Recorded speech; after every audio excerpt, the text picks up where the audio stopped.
হরে কৃষ্ণ। শুভ একাদশী বার্তা আসছে ২৯শে জানুয়ারি ২০২৬ বৃহস্পতিবার। ভৈমী বা জয়া একাদশীর উপবাস। শাস্ত্র মতে মাঘ মাসের শুক্লপক্ষের একাদশী তিথিকে ভৈমী বা জয়া একাদশী বলা হয়। এই একাদশীর ব্রত পালন করলে সকল পাপ নাশ হয় এবং জীবনে সুখ শান্তি প্রতিষ্ঠিত হয়।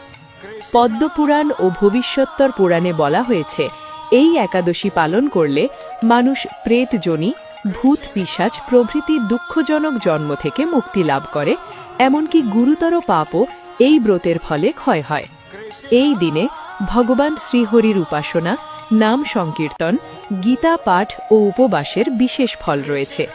ভক্তি ভরে একাদশী ব্রত পালন করলে সংসারের বাধা দূর হয়, অশান্তি ও কষ্ট কমে, ধনধান্য ও সমৃদ্ধি বৃদ্ধি পায়, পরম গতি লাভের পথ সুগম হয়।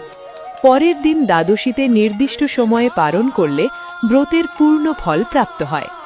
পারণ বাংলাদেশ ৬টা ৩৯ থেকে ১০টা ২১।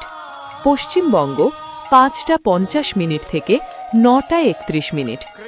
পারণ মন্ত্র একাদশ্যাম নিরাহার ব্রতে নানে কেশব প্রসিদ সুমুখ নাথং নানা দৃষ্টি প্রদভব। তাই ভক্তি ভরে জয়া একাদশীর উপবাস ও পূজা পালন করলে জীবনে কৃপা, শান্তি ও কল্যাণ নেমে আসে।